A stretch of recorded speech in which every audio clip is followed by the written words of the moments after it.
Hello, everybody, and welcome in. Thank you for tuning in. We have a very special guest in the studio with us today. Former LSU defensive player, national champion, and a former NFL player, and current SEC Nation analyst. Mark Spears is with us. How are you, Marcus? I'm doing great, man. Always good to be back in Louisiana. Here at LSU, a big week, kind of the calm before the storm. Looking forward to this weekend. Now, before we get to the weekend, let's kind of backtrack a little bit. Obviously, the beginning of the year was kind of crazy. Start off the year 2-2. They had to make the decision to get rid of Les Miles after the 2-2 start. What was your kind of reaction to the decision? I thought it was warranted. I actually said he should probably be dismissed from his job. I thought the program, it's not about losing games. It's about, is the program digressing? And I felt at that point when I felt enough to actually say that it should be a change here, I felt like the program was in a digression. And I think that was the most important thing for me.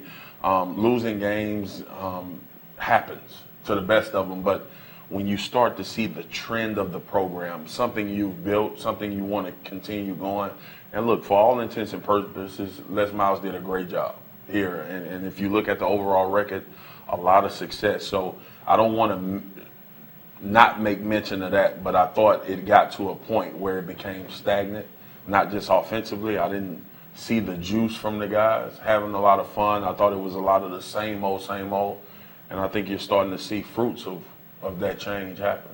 Now, with the end of the 12-year span that Les had here, now it's the beginning of the Orgeron era, as you could say, as interim head coach right now. What do you think that he's brought to the team so far? Energy.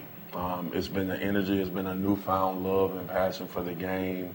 And the one thing that I love about Coach Orgeron is he understands that this game is player-driven. It's about the players. It's about what they want to accomplish on the field within those structured rules that you need to adhere by. But more than anything, I think Orgeron has reinvigorated the football program and has made it fun. Practices are shorter. I was able to attend practice yesterday. The energy level is high. Guys understand that when we get out on the field, we're going to practice and we're going to hang our cleats up when it's over and go back to our normal lives and do what we love doing. And I respect that about any coach that has enough confidence to give these guys an opportunity to not only be football players, but live as men, live as students, and pretty much act their age. So it's been fun to watch. Now, obviously overshadowed a little bit in the less news, of course, is Cam Cameron also was released from his job. They brought in Steve Ensminger as the new offensive coordinator. So going into the offense a little bit, they had to switch up between going Brandon Harris as the quarterback. Now Danny Etling is now in the position. What have you seen from him at the position? I think his experience. I think he's a lot more poised in the pocket. I think he understands that the guys around him makes him look good. And just ball delivery and taking what the defense is giving them. Because, look, you have two types of guys. You have the quarterback that can change the game and make these dynamic plays, and then there's a place for guys like Danny Etling. And I work with a guy at the SEC Network named Greg McElroy who understands that all I need to do is get the ball to this guy. And regardless of if it's a 1-yard pass and catch, if he goes for 90, it's going to show up as a 91-yard reception, and that's 91 yards that I threw for. And that's the thing that I like. I like his approach. He just seems to bring a calm to the offense, and collectively you see the rest of the team progress from that. And defensively, when your team is scoring points, when you're able to extend drives, your defense gets better because they're not on the field as much and not overexposed. So I think he's done a tremendous job in his role and playing his role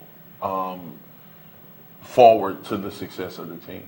Now, I think that with offense, there's no way you can talk about the offense, of course, without talking about the running back tandem that we have here. Obviously, Leonard was hurt for most of the year. He came back last week 2 weeks ago with a tremendous kind of game. Darius Leonard obviously is behind him. He's been playing well all season. What can you say about that tandem of kids? I think it's the best tandem, running back tandem in the conference and in the country. I mean, when you look at both of those guys, they both are tough physical runners, but they present a little different style. Darius is more of a guy that can get on the edge, make people miss. You can use him in the slot position. He has a lot of multiplicity to the offense. And then, Leonard, and I know it's cliche for people to talk about it, but big, physical. I think the most tremendous trait that he has is breakaway ability when he does reach the second and third level of the defense. So they both present different challenges for defenses, and I think that makes the team more dangerous.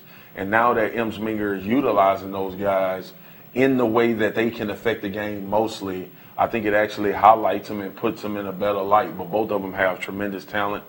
They're going to be superstars on Sunday, on the next level one day. And I think the one thing that I respect about them, especially Darius Geis, and I don't think a lot of people talk about this enough, but the unselfishness. He understood when Leonard came back, it was going to be his job. And there was no gripe. He only ran for 180 and 200 in his time when Leonard was out. But now he understands that Seven's back. He's going to play his role in order for this team to be as good as they can be. And I think at such a young age, it's tough for some guys to get that, but he knows his time is coming. Now, the bulk of the schedule is kind of coming up here. You've got 3 teams that are now currently ranked in the top 15 in the college football rankings. Dave Aranda has come in and kind of played a big role in the kind of shift of the defense this year. What do you think the defense needs to do to kind of keep up with these high-powered offenses? Continue to do what they're doing. They're playing disciplined football. And now in this day and age in college football, it's so tough to defend offenses. So now you have to have some type of methodology or system that can put you in a position to make plays. So I think that's what he's done more than anything, and letting athletes use their talent. Arden Key, Jamal Adams, Beckwith, Devon Gotcha, all of these guys that are playing pivotal roles understand what they need to do in their job, and there's not a lot of thinking. Now, obviously looking towards this weekend, of course, LSU versus Alabama, kind of the biggest game of the week. What do you think the keys for both sides are for this game? I think for LSU, you execute, and you don't give Alabama more chances than they'll get. And that's number one, which is at a premium, is taking care of the football. You can't turn the football over against them. They turn turnovers into points. They give the offense field position, and it's just too much to overcome against a team that good. And then defensively for LSU, play very disciplined. Jalen Hurts can run the ball. There are things you have to deal with as far as run-pass option and zone read scheme.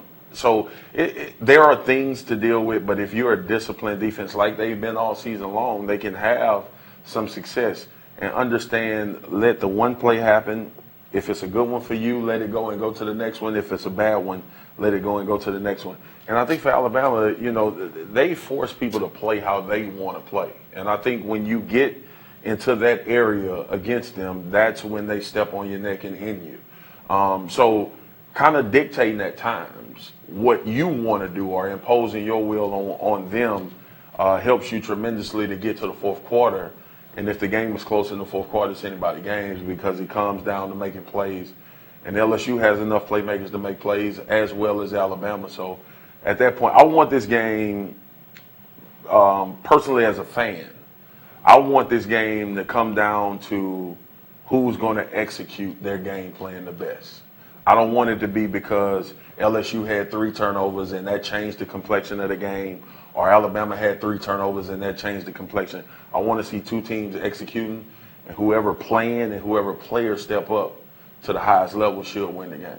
Now, $1 million question is, who do you have winning the game? You have a score prediction for me? I have Alabama winning the game. I'm not going to pick against them. That would be kind of crazy. But I do believe that LSU is very capable, and they also have the talent to win the game. So, Saturday is going to be interesting because Jalen Hurts is a freshman, and this is Death Valley on Saturday night.